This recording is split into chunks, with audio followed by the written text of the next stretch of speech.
Viewer discretion is advised. Your fave will be criticized.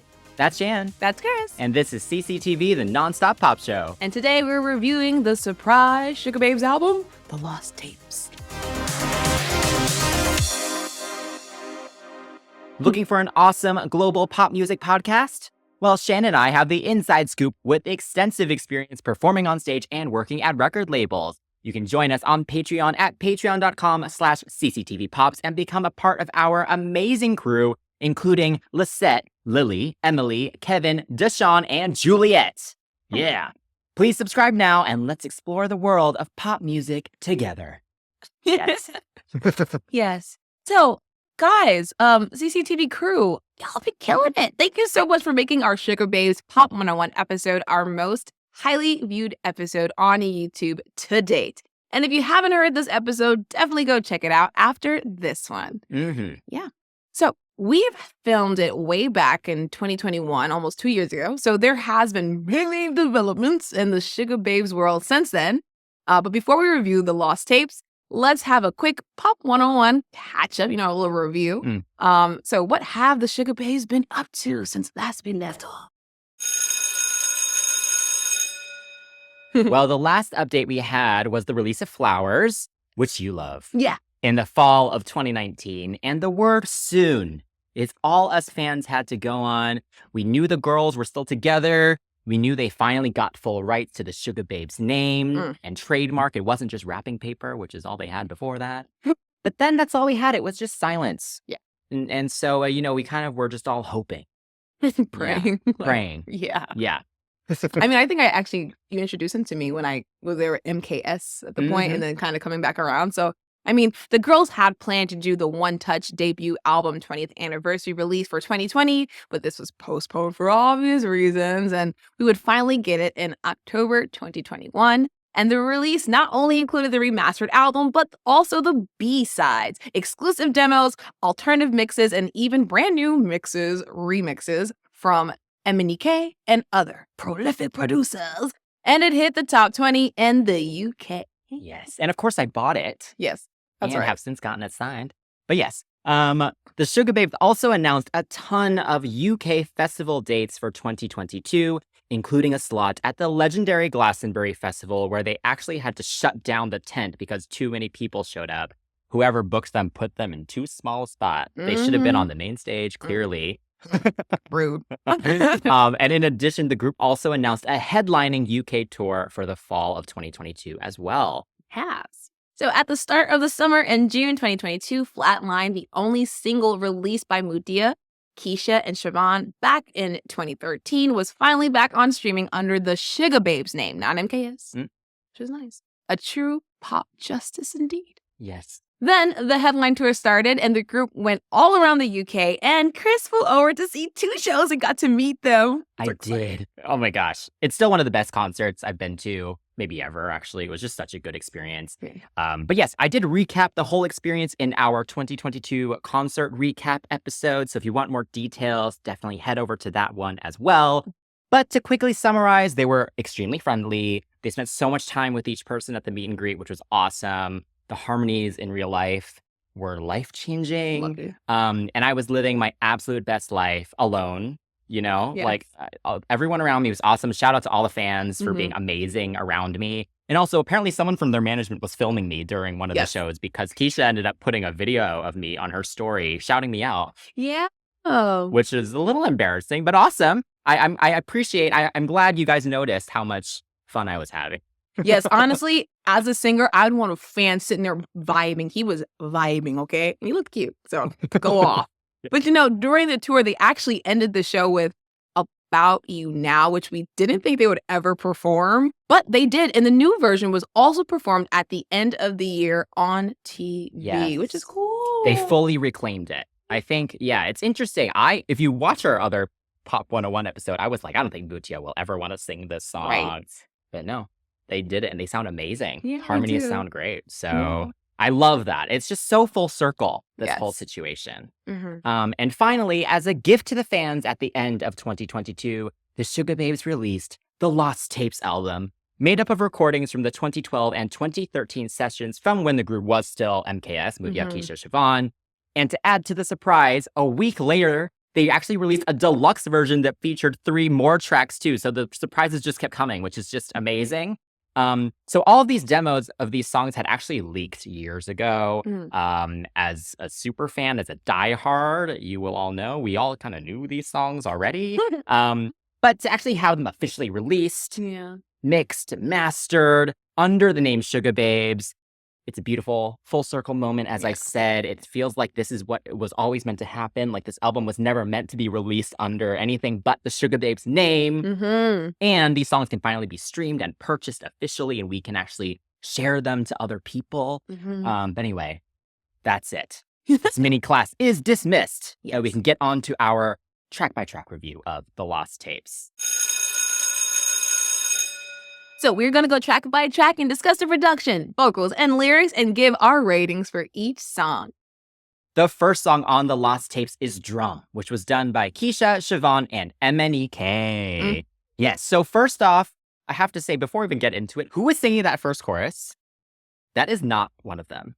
If it is, it's Mutia, maybe like with effects on it. Yeah. But someone answer me. MNEK, let us know. Can you imagine? Well, actually, it's an interesting choice if it isn't them. To leave like a session singer to start the album off. That's really cool. That's cool. Yeah. Anyway, what do you think of Drum?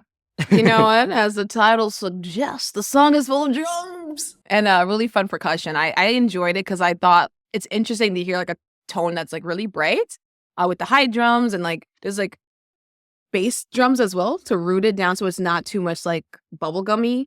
You know what I'm saying? Whereas like they're grown women. They're singing about like this kind of interesting relationship kind of dynamic. So it's not like, oh yeah, drums. Yeah, look at when you beat that. It's just really cool and still rooted, which I like about them, which you showed me. Like they're just very cool. Because like push the button is kind of like sexy. Yeah. Right? But I can't say that. But this could be sexy as well. Like, this could beat that drum. Yeah, but it's not as like sway with the hips with the skirt. This one's like grown women, you know? And I like that there's like a synth bass zapping through. It sounds like a club record, but like the lyrics are like part sad, part tantalizing. So I like that. And I love the like overload line. Yes, we love the throwback to overload. Yes. I enjoy that for sure. And the little dance break moment. I wasn't expecting that because again, I just don't think they're going to sit there and Yeah. You know, but they could still groove a Oh, yeah. little bit or give it a little sway. Yeah. You know? Shout out to whoever choreographed the tour. Mhm. Did an amazing job. Yes. Yeah. Did they perform this? No. Dang it. But it should be on the now. Mhm, Should be on set list now. Oh, man. You know, now that I recognize everyone's voice, like way better, I like that they switch a lot of the parts throughout the song. Like listening to it, it just makes me realize like how much is lacking in like US pop because it's like one lead singer. This one, they're sitting there, your turn, pass the ball, alley-oop, harmonizing. And it's interesting because it's like every single time there's a switch in the verses or whoever's singing, the harmony stacks change too to accommodate or like just to kind of complement, rather not accommodate, to complement whoever's singing lead. And I love that. I mean, listen, you give the rest of the alto girls help, okay? Her voice is good. It's so damn good. It's mind-blowing. I always sit there and listen like this, you know, with the stank face, because she's that good. Like, oh, you better. So yeah, I appreciate it. But what about you? Because this one's kind of... Yeah. It's a cool start to the album. Yeah. I think in MNEK's post about the album release, he mentioned he was only 17 when he started working on this album, which is crazy. And listening to his work through the times, like this is already so unique and it's so signature. So to have him establish a sound when he was 17 is just absolutely insane. The production is so cool. As a drummer, I, of course, appreciate a song about drumming. But the way this was done is so cool because it's not just a drum set. There's so many different percussion sounds used, and they're all syncopated in different ways. Yes. So they all play in different ways. So I'd be very curious how they would do it live, actually, with a live drummer, and what they would use on a track and how they would incorporate live drums. Yeah, I think it'd be very interesting to see what they would do. But yeah, the build of the song is just really cool. Yeah. And yeah, this one really does take advantage of the 3 different tones as well. I love the way the chorus harmony builds. Love it when you beat that jump. Love it when you beat that. It's so good. It's so cool. And it changes each chorus as well, the way they do it. And then, of course, just when you think it's over, you get that little like reggae like outro with Siobhan's extra verse, and that kind of slower BPM. I love the outro. What do you think of that? I Yeah. like that because again, it just keeps giving. Yeah. The song is over in a sense, Yeah, but it's like yeah, it's like kind of carrying you. You don't ever leave the club like we're just running out. You kind of like, oh, the music's still bumping. Mhm. That's what it feels like. You're leaving the club, but you're still like, Yeah. I'll see you tomorrow. Like, you got brunch, like it's Mhm. giving that. So I like it. I like the oohs and the ahs. Mhm. Because honestly, like this group really just right off the bat, like listening to them, they don't need a lot of production. No. They are the feature. They are the instrument. And that, the ooh, ahs kind of like barbershop a little bit because of ooh. Yeah. Like that. I was like, oh, that's interesting. So again, like it just shows how they sound together, what they Mhm. can do with their voices, and so many ways you can flip talented Mhm. harmonic people. I'm just saying, take notes, y'all. But yeah, see, I just love an unexpected moment, Yeah. and it's satisfying as well. Yeah. It's not like what is that? Like, why is that there? It's more like, ooh, it's a Mhm. surprise and it's good. Anyway, what do you rate this one? They're Dang starting it. off strong. Yeah. Okay. I will give it, oh my God, an 8.5. Okay, I'm going to go 9. I knew you were going to do that. Dang it. All right. Up next is the reason why I didn't give it a 9. Oh. It's Flatline, written by Keisha, Mutnia Shaban, and Dev Haynes, a.k.a. Blood Orange. Love that name. Mm-hmm. Isn't that like an actual fruit? It is. Okay, good. Okay. This song is, man, it percolates. Like, Mhm. I'm not me making the terrible sounds. Like, if you're new here, I do that. And it's never good. But yeah, I think it's interesting because like you have chords in the beginning, a simple little tambourine. It sounds so like not serious, but it's almost mildly intense Mm. because the drums or the percolating percussion is kind of like lighthearted, but then they go doom doom. They're like, "Ooh, what the hell's happening?" It gives some type of energy, and then you get this soft sung verse. I'm like, "Oh my God!" And the song builds so nicely in the sense where it's like you can tell the difference distinctly between the sections. The drums increase in the pre-hook, making things sound a little bit more 80s-ish. And then the chorus gets this driving guitar. And by the time you get to the bridge, it's this anthemic, like, just leave this whole thing alone. You know what I'm saying? And it just feels really cool. And then you put those harmonies, you're taken to the moon and the stars and all the places where, deities listen and take notes from the Sugababes. Because it's just like their harmonies.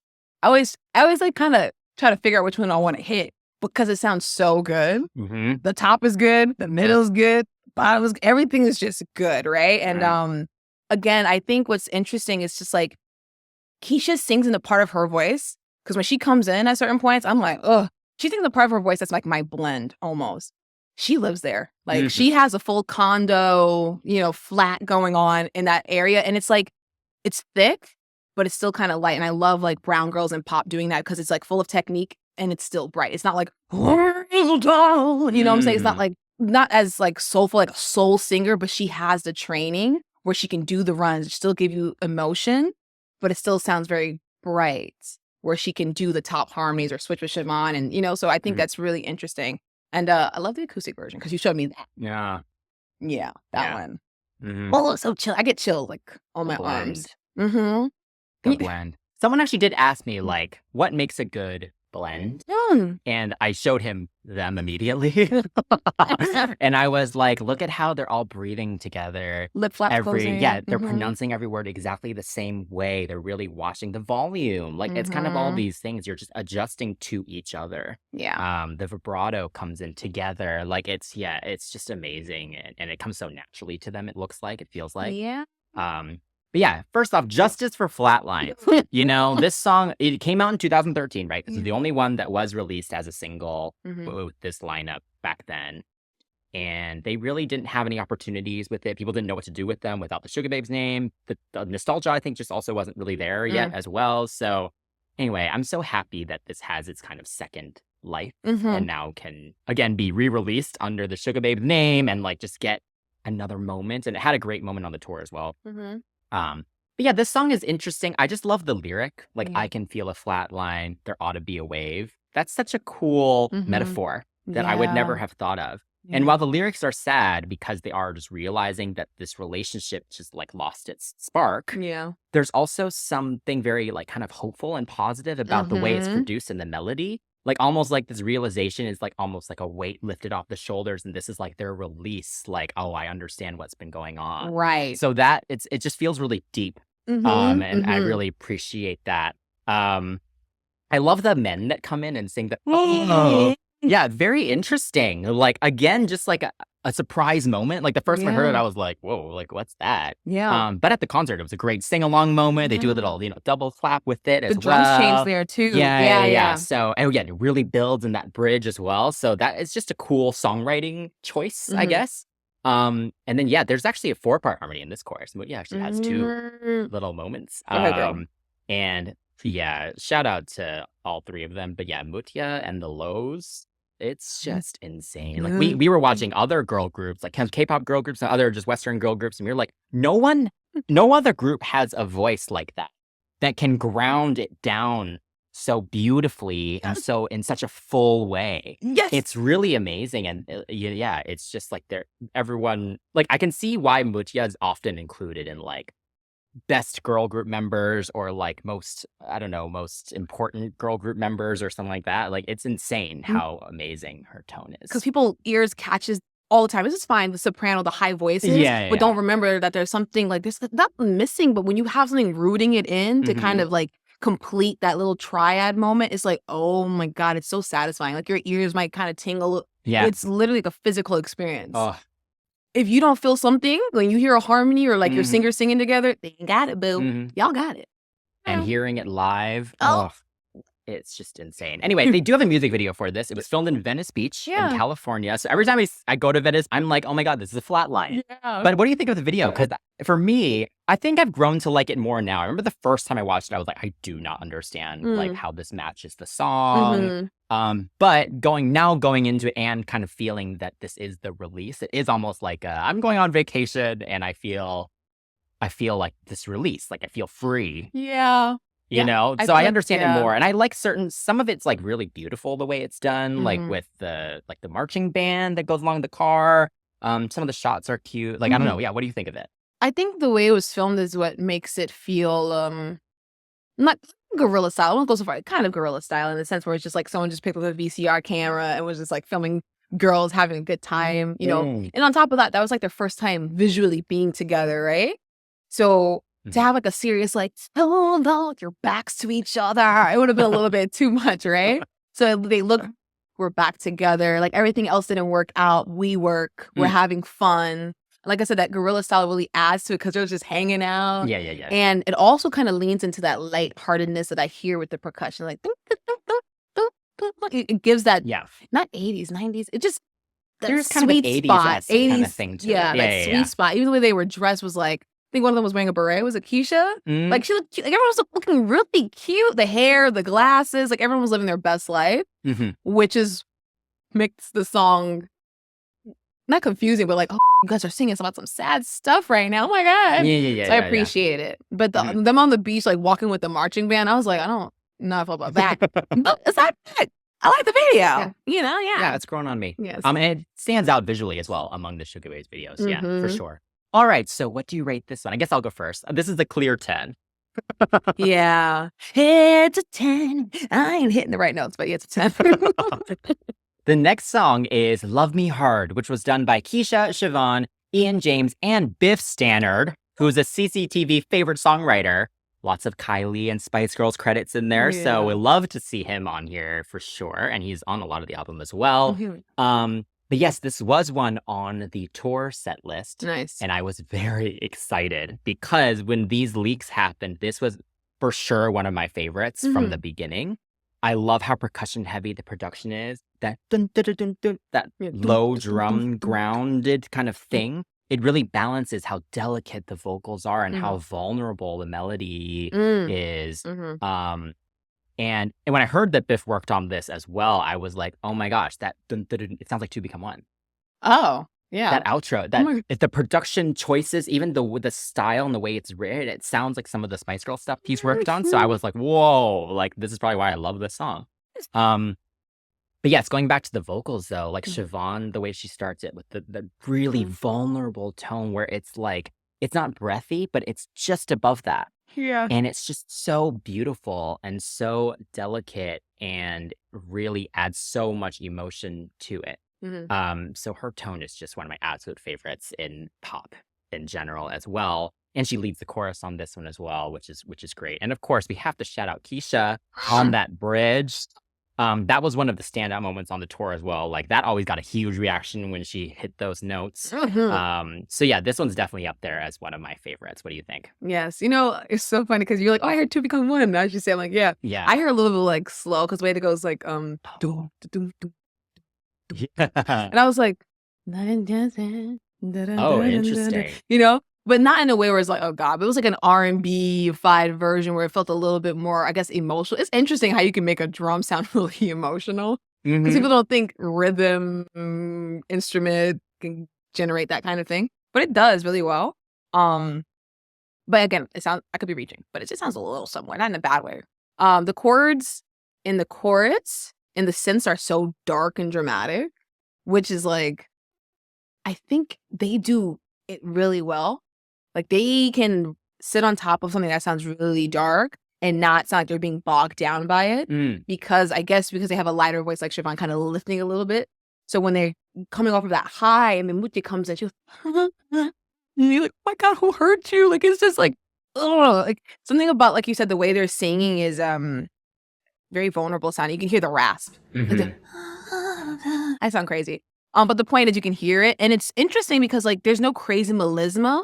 And a lot of singers feel like, oh, I have to go for me to emote. And it's like, no, you can still give chills by performing it properly and understanding the assignment. And they totally do. And like you said, Keisha's part makes me want to go out and stand in the dang rain and sing to whomever. Just very much like bearing your soul a little bit. Not me. Yeah. Like, you can't see I'm like bearing my soul to Chris, but not really. But yeah, You. But yeah, no, I do enjoy it. I think me and my emotional stuff, I was sitting there like, oh my God. I can only imagine what if you were like really feeling that kind of way, what it means to you. My point is I just like it's not cheesy. Lastly, I do like the whole like feel of the song because it sounds like someone's like braving a storm. It sounds ominous. Maybe that's like the fear. Yeah. And then the way they're singing throughout the song is them overcoming it. And you can hear it. And I like all the BGVs. Again, those add layers in the chorus that make it sound almost just like a, not ominous, but I guess that's a fear. Yeah. Being personified in a way. So I think I'll give it a 9. Love Me Hard, I'm going to give a 10. Next up is Summer of 99 by Siobhan, Jim Elliott, and Shazanang from All Saints. We actually talked about her on our Black Women in Pop. We should definitely do it All Saints episode. We've had a lot of requests for the All Saints Pop 101, so that's on our list for sure. Okay. So heck yeah. Stay subscribed, everyone. Jim wrote for Foxes, Ollie Murs, and Kylie, and so much more. And he also produced the horror that is Girls Aloud's Beautiful 'Cause You Love Me. We're just going to gloss over that one. All right, so first off, big shout out to Shaznay.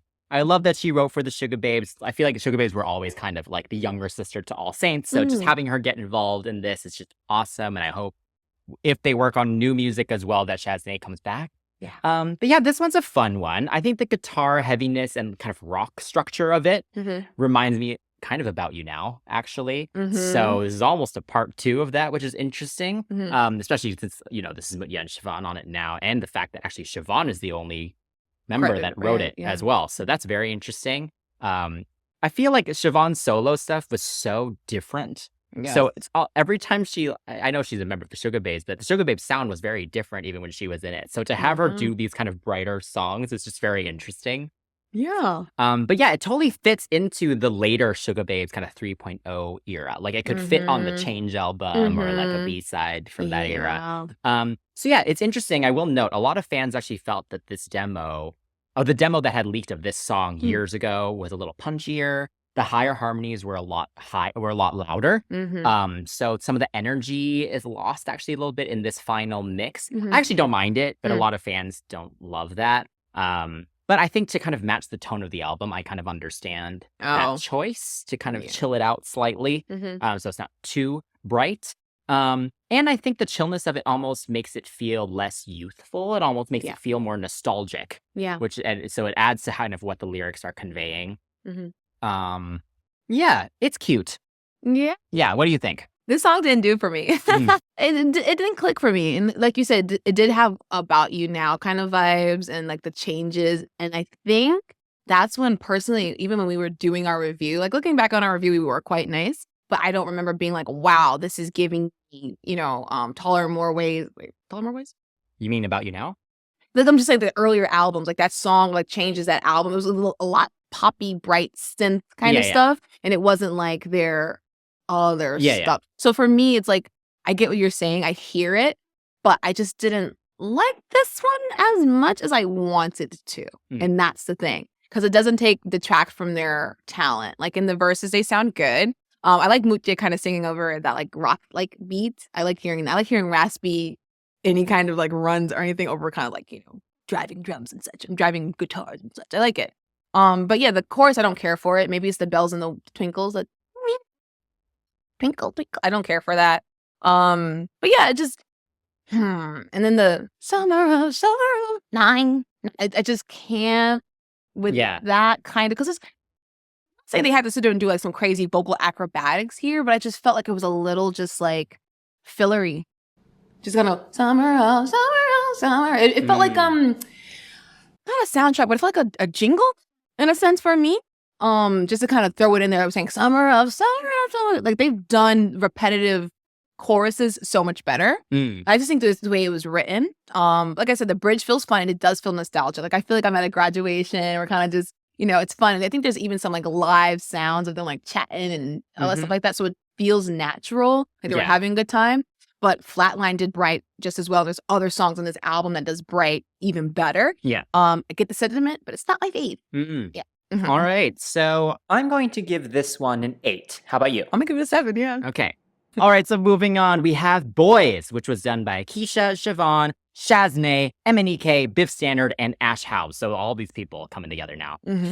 Yeah. They did also, Keisha actually randomly uploaded a clip of Boys way back 2013 of them singing it a cappella. So that I remember that happening because it came out of nowhere and it was a very exciting time to be a fan, to suddenly be like, oh my gosh, they're back and have new music. Right.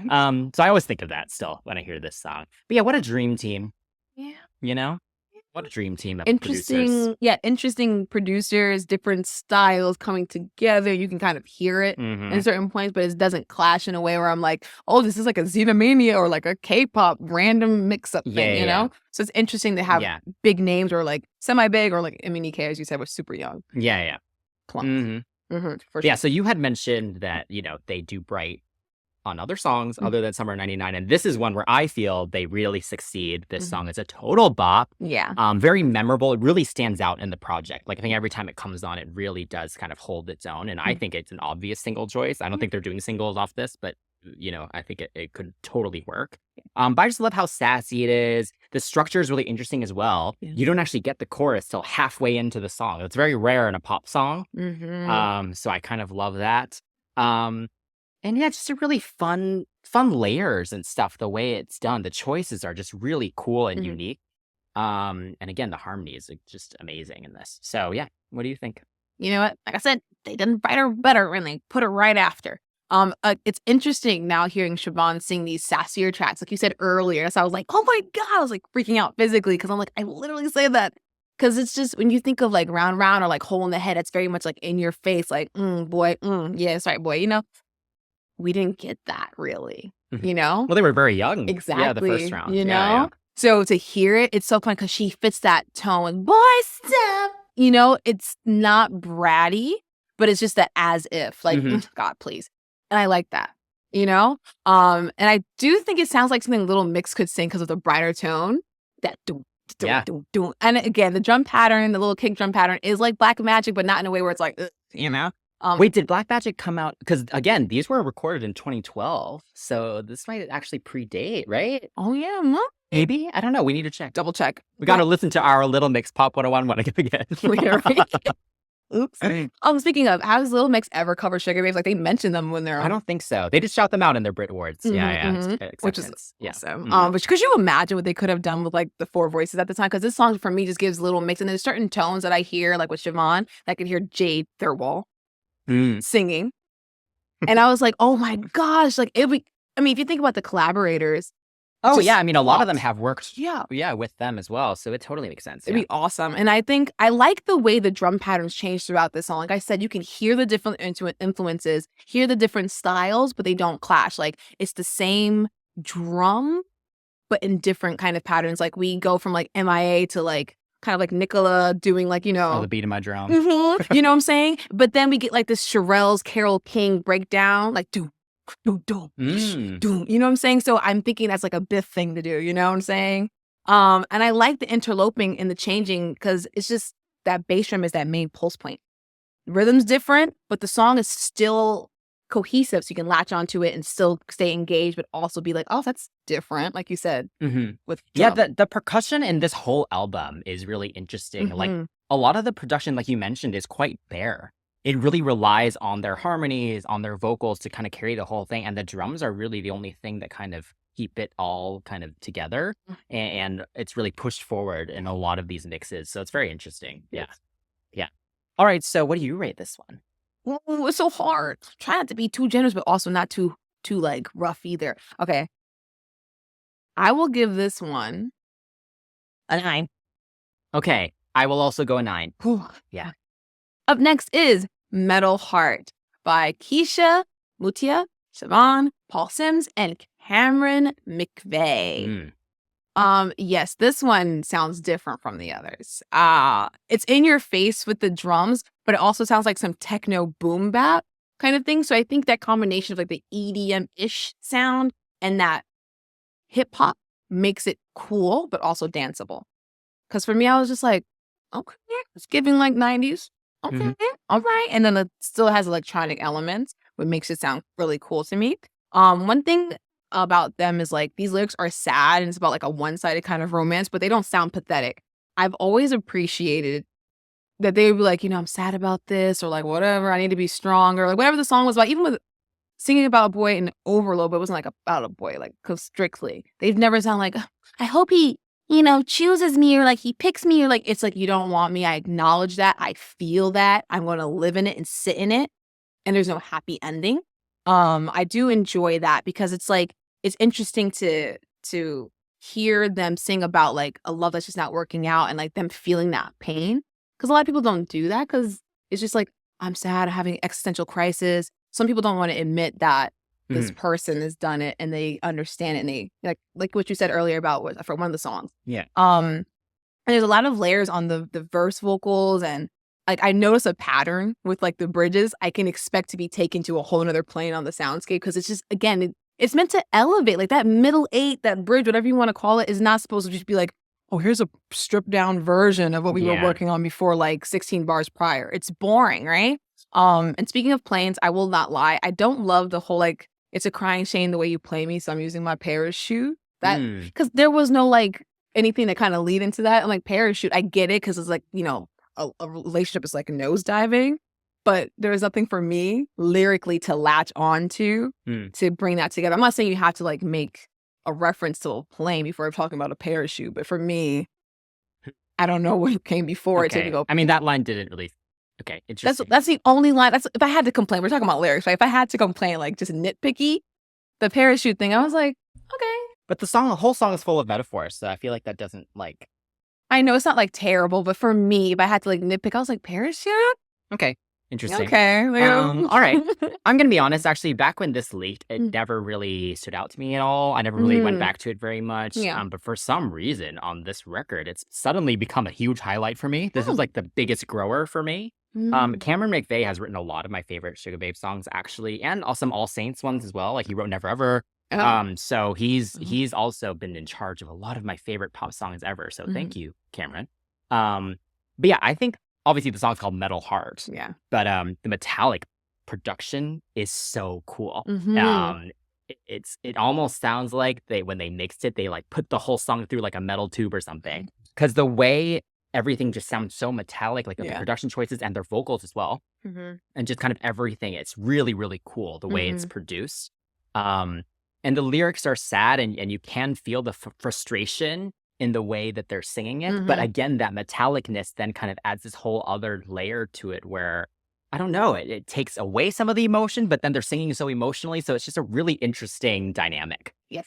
Yeah. Warm voices with like that kind of tinny sound kind of takes makes it cold. So it kind of like brings the two together in like this weird icy hot moment. Okay. It's so cool. Yeah. And I love the way the verses are structured. You mentioned the way the vocals are layered. Siobhan doing those harmonies, she naturally can make her voice kind of tinny as well. So then her singing on top of Mutya and Keisha, who are naturally warmer, a really, really cool dynamic. Yeah, it's just a really awesome way to do it. I have to say, I love the way they enunciate the chorus. Because, we're American. We've been saying metal heart, right? Which they sing metal. Yeah, because metal. They say metal and also metal and then petal. So they have to make sure that's enunciated, which I think people do in certain British accents as well. Like they say metal, right? It's not weird. You're so right. But it's just funny. It stands out to me as an American. And so when I sing along also, I'm like, metal. Yeah. So I just think that's really funny. I also love how in this chorus, it's 3-part harmony, but they made them all kind of the same volume. So there's not a main melody. Just one throat. Yeah, it's kind of like all three kind of interwoven. So when you sing along, you always have to be kind of careful which one you're following. It's very interesting. I love this song. This song is definitely the biggest grower for me. I will give it a 9.5. You're right. It is a grower. Like when I first heard it, I was like, metal, with the metal, with the pet. I kept singing. I was like, When I listened to it again, I was like, okay. So I will though give it. Okay, I'll give this one an 8.5. The next song is Beat Is Gone, which was done by Keisha, Siobhan, Ash House, Biff Standard, and Wayne Hector. What do you think? You know what? This song is why I'm willing to get dragged in the comments for the last rating I gave, because it's like with this album or the songs that they were working on, they made one song and then made another song that does it, if not better, just as well, or at least in a different kind of sound. And it's just like, this song. Okay. You know what? I feel like I knew the song before working on this episode though. And I think maybe you have just played it. Because I was like, no. I'm like, why do I know that? Right? It's a good song and it's very catchy in a way. It's not like complicated, first of all. And second of all, it's just very, the beat is gone, gone, gone. I like that part. That part really sticks out to me. And I do like the drums in here. It feels militant in a sense. Almost like you're fighting for the love and it's not working at this point. Like it just feels very much like marchy for me, but not in a bad way. It sounds like a drum line because you have the horns. And it's just like, it's sad that you don't see your loved one fighting for the relationship in my mind. Right. And Siobhan in that first verse, put some stank in soul. She said something. I was like, she had a little twang right in her voice. And I'm like, ooh. That's what it takes. You sing your song. And that's what I mean, vocal dynamics. When we're talking about certain singers having a one note kind of voice. It's like, yeah, you can sing really prettily, but if you don't add a little growl or a little twang on your A or just change your vowel sounds, what are you doing except just reading lyrics off a page? You know what I'm saying? So I appreciate that. And then you have Keisha's vocals in the chorus. My heart, you can hear the vocal breaks. And some of the lyrics that stood out were did you read my mind because you played on all my fears, which is really sick because a lot of people do that. You open up to them and then they still take advantage of that.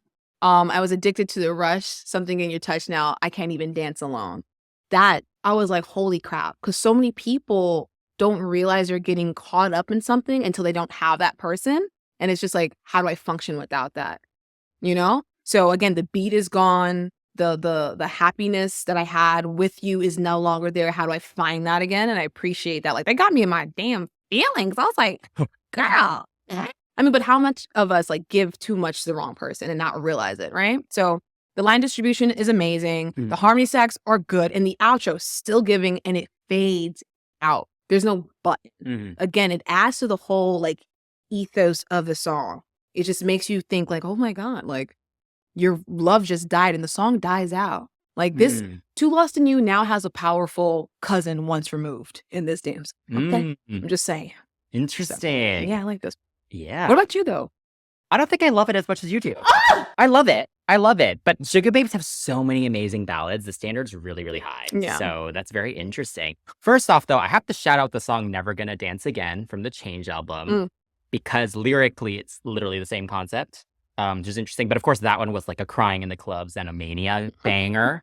This one's a beautiful, sad ballad. But they're they're together. I will say I would love an actually more like a piano version of this or something. Because I think the whole idea of the beat being gone, but then in the production, the beat is pretty much there the whole time, except for one of the choruses, I think, near the bridge. So I feel like, for me personally, I might actually feel it more if there were no drums at all, Like a no fall percussion away. at all in the entire song, because that would emphasize the fact that there's no beat. Yeah. So I'd love like an acoustic version. We've mentioned MTV Unplugged. Like, can you imagine them doing an MTV Unplugged? Please, let's make this happen. But yeah, I think this is just such a beautiful vocal showcase you've mentioned already. And I like that the chorus is just Keisha. Like, really, there's other harmonies throughout it, but I like that this one's different. It's not a 3-part harmony chorus. It really lets Keisha shine and lets the other two shine in their moments as well. So I really appreciate that. And yeah, just the way that every single word, there's thought put into how they're emoting it. So yeah, absolutely beautiful. But like I said, not one of my favorite Sugababes ballads. Yeah. That's why I like our show, though, because like he's like a super fan, right? Like he knows from the beginning. Me, I just had to learn like a year ago, and I'm still kind of getting used to it and feeling my own personal like tastes and matching it up together. So I'm curious to know your rating. Well, I still like it. So yeah, curious, I will though. give it an 8. How about you? Well, see, I would give this one a 9 because for me, it's a little bit better than Metal Heart. Up next is No Regrets by Keisha Siobhan, Ben Harrison, Felix Howard, Harry Craze, Hugo Chegwin, Ian James, and Luke Juby. Yes, I love this. First off, they did an acoustic version on the Google Plus sessions way back in 2013. I have watched that video and ripped that audio and listened to it so many times. I know that version so well. So it's almost weird for me to actually listen to the recorded version because I know the live acoustic one so well.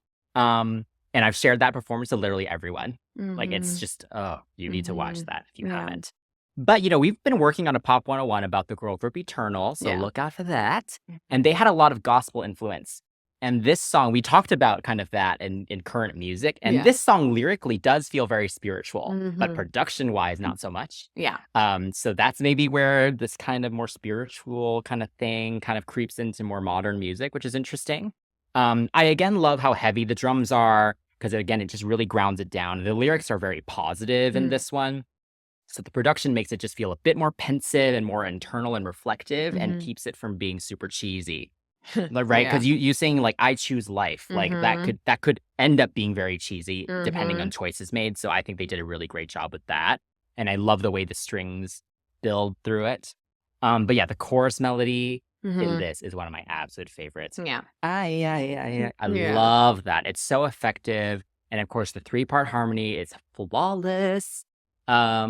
So yeah, this one, I think because of the acoustic one and because I just hammered that for so long, this one, I have deep connection to this one, I think.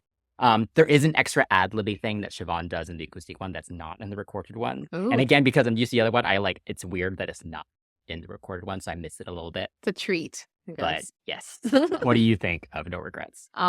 This, what's so funny? I'm a very romantic person. I'm not sure if people got that at all, but I got not two lovers. Maybe that's a little bit too much of a strong word, but people who have found each other and they found peace in someone else. But yeah, I wrote down in my notes, like I find it like in and out of lives and they finally found each other. Like that part in the movie where they like stopped being like.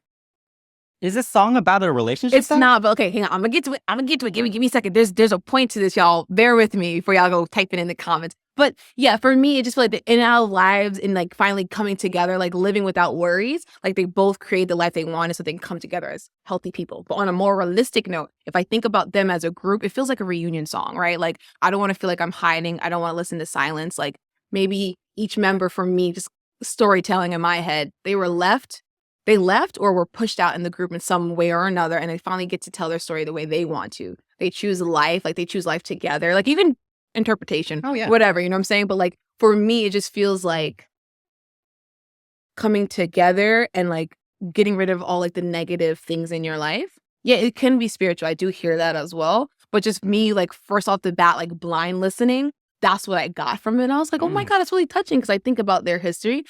Ladies, if that's not what it's about, that's fine too. But for people, like I said, lyrically speaking, I heard it and I was like, because I think it says something about like, do we breathe the same breath? That's what made me think about two lovers. Like, are we on the same page? Are we on the same accord? Are we copacetic essentially, but like beyond that? Are we harmonious? And that's what I think about like lovers or friends or them as group members.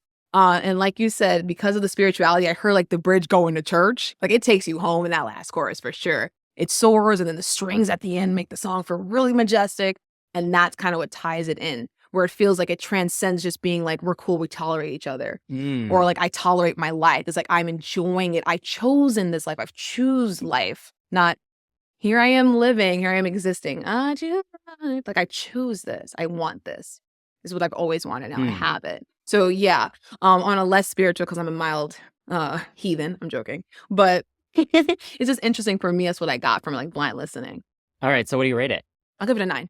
I will give it a 9 as well. Okay. The next song is Today, which was done by Mutia, Keisha, Siobhan, MNEK, and Gifty Dankwa. This song was actually assumed to have been the second single after Flatline. The song has since actually been pushed as a focus track, and as of filming, it's currently featured on a few global New Music Friday and other huge music playlists on Spotify. So this seems to be the one that they're at least pushing in those cases. And MNEK also made it very clear in his post about the album that he felt this should have been a single as well. So he's very proud of this one. And I remember when the first fan cams of them singing this came out back in 2013, and you could tell it was a classic even from then. Because I think it's just a very powerful song. So even in those low quality videos back then, you could feel it for sure. And this is also an uplifting track like the last one. But I think the chorus is super fun to sing, as evidenced by that video that Keisha posted of me. And again, the lyrics are a little bit cheesy if you just read it. But the way it's produced and the melody of it keep it from being cheesy. So I really do appreciate that. The bridge is my absolute favorite part. Harmonies are so good. The melody is so pretty. But yeah, this one's a good one. Oh. Yeah. You don't like it? No, not even that. I'm just like, oh yeah. Because when you smiled, it was just very much like, very genuine. I like this one.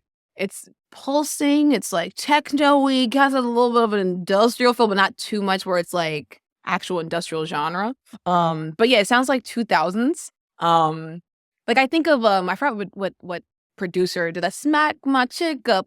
If you know what I'm talking about, it's smack my chick up. I forgot what the producer's name is, but it's that kind of genre, which I do not know right off the bat.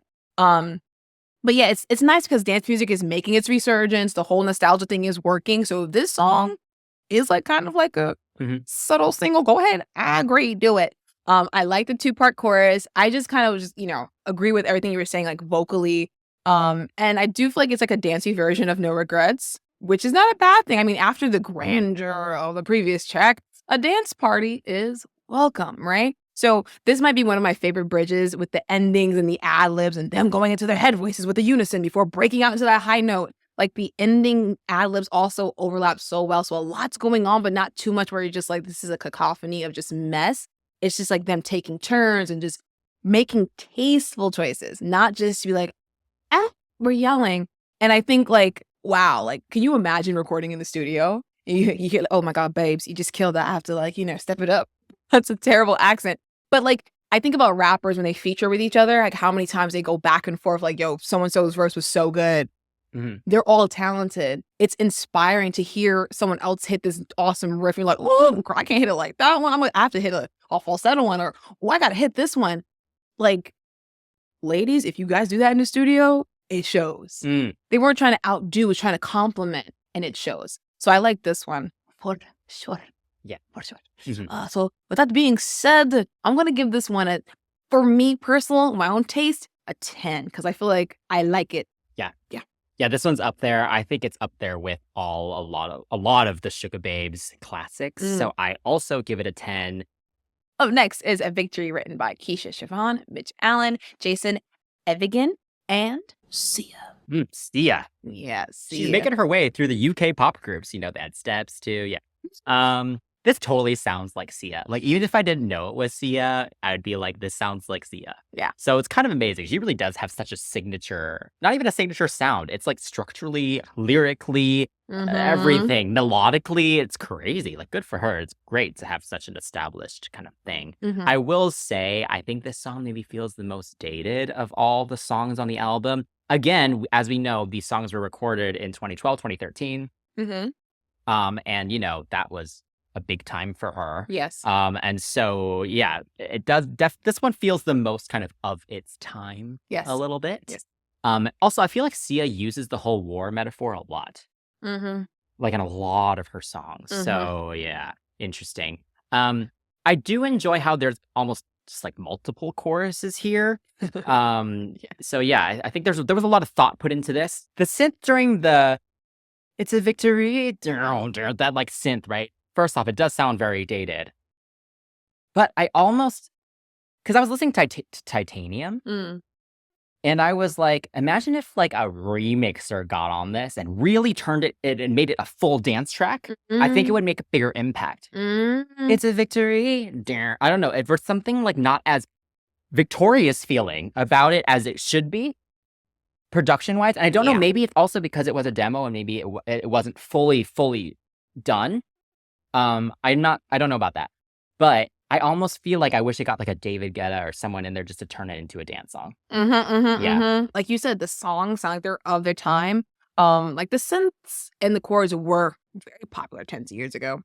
It's cute. We get it. But for me, it just feels like it just sounds so much like typical Sia, where it's like, because she's now an artist herself, like you said, it just sounds like demoed versions of Titanium, Unstoppable, Chandelier, not really, but like it just, for me, just almost too distinctive. It doesn't feel like it was bespoke to Sugababes. It doesn't feel like it was pushing their boundaries as a group. You know what I'm saying? Like, it's one thing to sit there and be like a prolific writer and have like this, if you're not pushing this group's boundaries or like introducing just a different kind of sound or structure or something that's really just like, wow, we haven't heard this from them. Then for me, it's just kind of like, yeah, you're a name, amazing. I will never take that from her. But it's just one of those things where I'm like, this is not, for me, what I would want to hear Sugababes doing if they were going to write a song like this and have like the full on like, I'm unstoppable moment. But here's the thing though, and I need to look up Sia's like the timelines of her material. If this was released back in 2013. It's the same time, like a year later or 2 years later. But I feel like this would have been a huge hit. It would have been like, oh my gosh. Right. But then I think it's because we're listening to it 10 years later where it's now like, oh, this is very of its time. So it's very interesting. Yes. I mean, maybe then if they would have had the opportunity and the name, it would have been like, wow, it's not stronger. And honestly, today, and No Regrets do better for what the message is, you know? So, yeah. All right. So, yeah, for this one, I will give it a 7. How about you? That's where I'm setting, Okay. Yeah. The next song is I'm All Right, which was done by Siobhan, Biff Stannard, Seton Daunt, Ash House, Brad Ellis, and Ian James. And this was another one. I remember the live fan cams that came out of this one. Because again, it has the same thing as today, this really like empowering chorus. And again, that really was even felt through these low quality videos. Also, just a note, as the crazy fan, Keisha's vocal on this first verse is different from the demo. So I know a lot of us were like, whoa, new vocals. And it's so just fun. gotta shout that out. I love this one. I love the chorus on this. It's so triumphant. Like that, I'm all right. Like the way it's done, again, it's not cheesy. It just feels very empowering and like personal. And I just love that they've been able to write these songs without taking it to this cheesy place. It's just really, really great. And I think the repeat of it like really makes it feel so internal as well. Just awesome. Also, it's rare for us to get a Mutia bridge, right? She normally does the verses, and this one is awesome. The way she layers over herself, and her tone is just so unique, as we've been saying. So letting her kind of take this moment where the production is kind of fully pulled back, and all you get is her voice layered on top of itself, and it just really showcases it well. Oh, so good. But yes, this one really stands out to me as well. Personally, I would love to hear it live. I think it should get back on that set list, girls. You know what? I feel like this one does what Victory was trying to do. And that's my thing. Like, they have a song and then the next one that follows after, like whatever the sequential choosing and picking what's going on. It's good, but it also makes like the follow-up song right after it, like it's like we have good, but this is better, or like we have good, but we have something else if you like this style. So this one for me, Victory, again, I get it. It's about being triumphant and such, but this song does it a little bit more, I think, for me in a personal way. I like it a little bit more because it's like singing about wanting to find peace and win in life, love, whatever. Just you want to win. You're tired of just being a victim and becoming the victor, right? And I love the organ used in this one for sure. And I think at the bridge, what made it really interesting for me is that the ad-lib sounded like a heart monitor. And I was like, yeah. I was like, ooh, like, I mean, that part really just kind of reminds me that at this point, they don't have to have bells and whistles because they are, again, the feature. They are an instrument. And then the repetition of I'm all right, like you said, it does drive home the point, but it reminds me of Survivor, the live version. I'm a survivor. Yeah, I'm all right. Yeah. You hear it over and over again. You start to believe it until you ultimately live in that truth, which is why I was kind of harsh on Victory, because they can do it. This pushes them to a whole other level where you don't hear them like chanting I'm all right or chanting songs all the time. They don't do that, right? This one is just over and over again and you get it. You know what I'm saying? Like I get the other one was more dancey, but this one has good momentum behind it too, right? So again, that's kind of where my scores were coming from and my critique. But honestly, this one's a good one, man. I agree. Put it back on the set list so when you guys come, or I can go over there, I can see it. Yeah, come to New York. Yeah. Jesse Ware did it. We would love to see y'all too. Okay? Y'all have fans out here. So, rating wise, I think I would give this one, oh, dang it. I'm going to give this one a 9.5. 9.5. I want to say 10. Okay, I'm going to give it a 10. Oh, wow. Okay. I will give a 9.5. This is so hard. I'm trying to be like not just giving a 10 to everything, you know? Yeah. I'm just trying to like think of what my 10s are and like where I place everything. So yes, 9.5. This is so funny. Up next is I Lay Down by the Sugababes, all three members, Paul Sims and Cameron McVeigh. And this is a song that was actually mashed up with Kendrick Lamar's Swimming Pools, parentheses, Drank. And it did get some attention on the internet and on radio, but it was never officially released, likely due to sample clearance issues, which stinks. But also, I mean, SoundCloud is a great place to kind of revive or like put stuff out and not really like just see litmus test. That's a great place to do it. You know, I mean, they sounded really good on it too. That's how I think I heard that. Yeah. Yeah. I mean, so obviously the version that ended up on the album is not the mashup. Right. It's the original version. But the mashup is just such a cool idea. They did perform that version on one of the older tours, which is really cool. It does take away some of the emotion of the actual song itself, but it's a cool idea. And I remember it did go mildly viral. And like, yeah, radio was just playing it without having it officially released. So it is unfortunate. I think they did try to get it for sample clearance. But, you know, Kendrick's team, it was still a pretty new song at that point. You know, I think they just didn't approve it. So that's too bad. But yeah. I had hammered that mashup version to death as well. So it's almost, again, like no regrets. It's almost weird for me to listen to the regular one. Yeah. But I have grown to really appreciate this proper version since then. Although I still wish they managed to release the mashup because I think it's a great song to share with people to like let people know about the Sugababes a little bit. And I think could have made a big impact. But this song is definitely, I think, one of the most unique songs on the album in every way. The verses already are just so unique. There's such a weird syncopation to it and the melodic choice. You get this kind of, I mean, you get Mutya living in that low tone. And it's just very like emotionless in a way, the way that she's nonchalant. Singing. Yeah, nonchalant is a great word. But then you've got like these like echoey background vocals. And you got Keisha coming in on the octave stacked on top. So it's just a really cool verse. And then there's something just so haunting about the whole thing. Like in feeling. But then the lyrics are very warm. Like they reflect almost like you laying in like the most comfortable bed possible and just being like the most comfortable you've ever been mentally, physically, just in your life.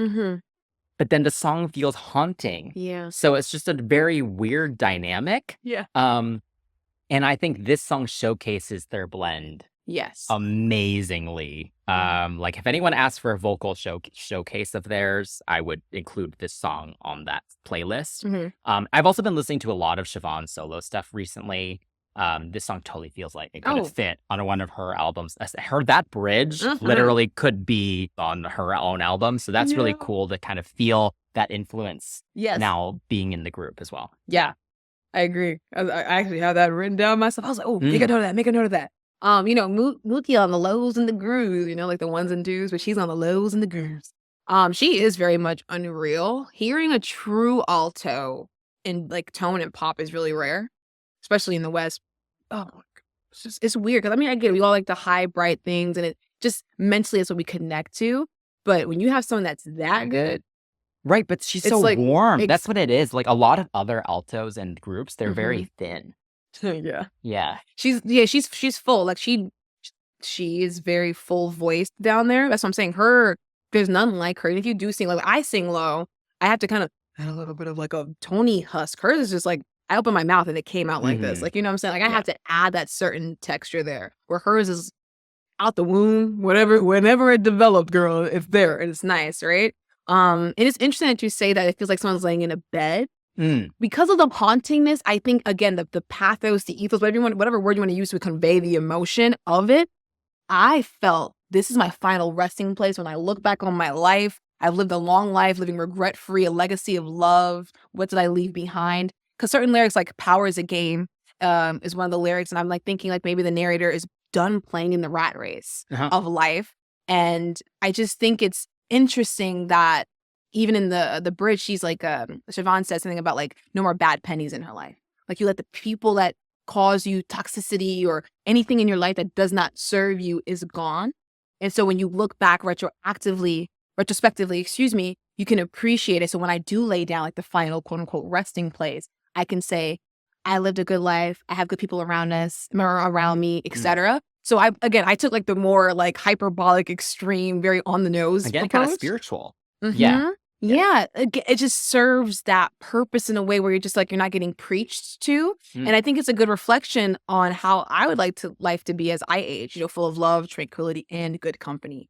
So I think what's interesting about the verses, which you were mentioning, was that it's kind of same notey, but not in a bad way. It's almost like kind of like drilling in your head, like da-da-da-da-da-da. I'm singing the wrong melody, but it's just like kind of just very steady. You're listening to it. It makes you focus on the words. There's no extra like frill on it, unless she wants it there, and it feels very hypnotizing. So you get drawn in, and it drives a point of life being monotonous without finding the place where you really want to be. You know what I'm saying? So I think about memories and, so I definitely like this one too. I think you're right because it is so different and it's unexpected. Again, pushing the pen, pushing the not the boundaries, but pushing the group to do something different where it still sounds like them or feels like to me as a new fan to them and holds true to what they're trying to convey and not what someone else usually does on the regular. Sorry, see ya. You know what I'm saying?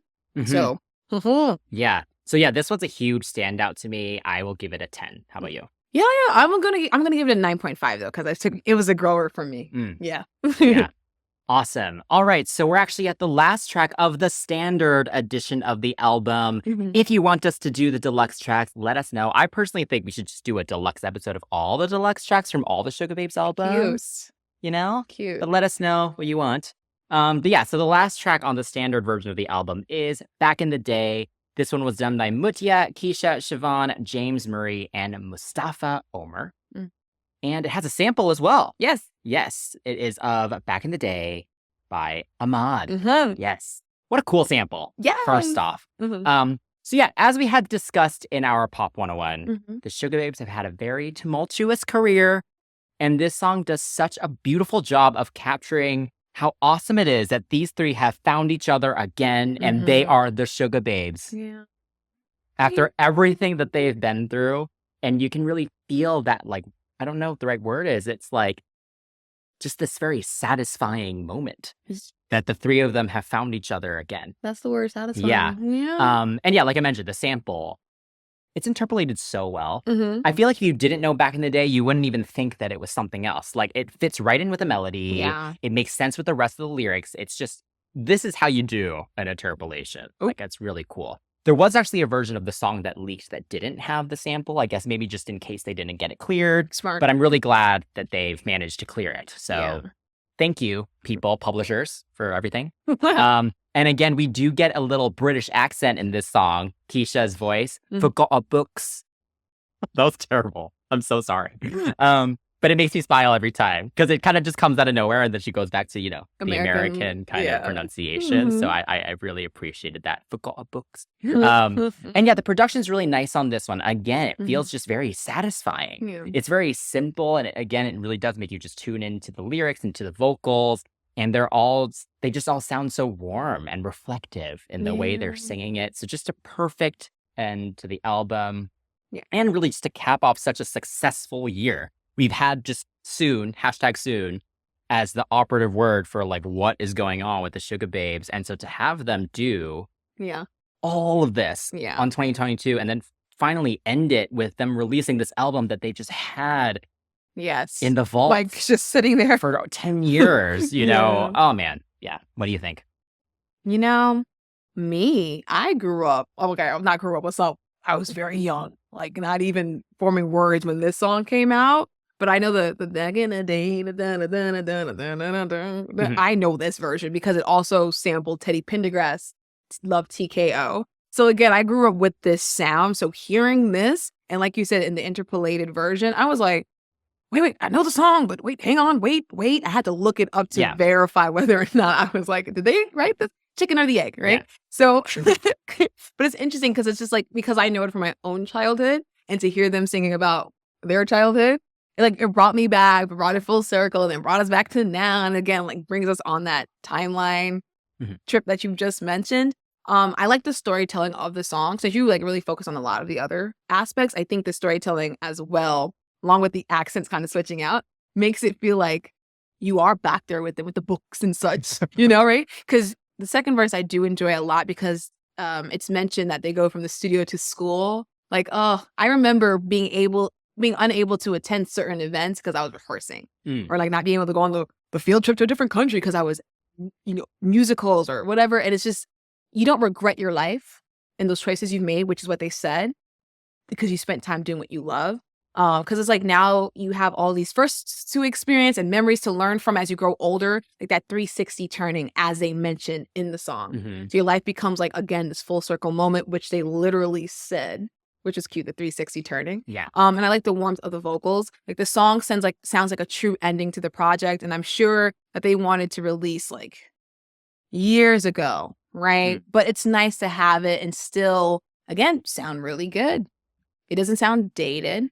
And I'm not sure if that's because of the nostalgia of everything or it's just because for me, they didn't really sound old.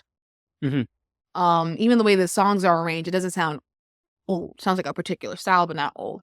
And I mean, after being separated for so long, I'm happy that they were able to reunite. It's really meaningful because not many of us get the chance to mend fences. Yeah. And they done it sonically, professionally, like legally.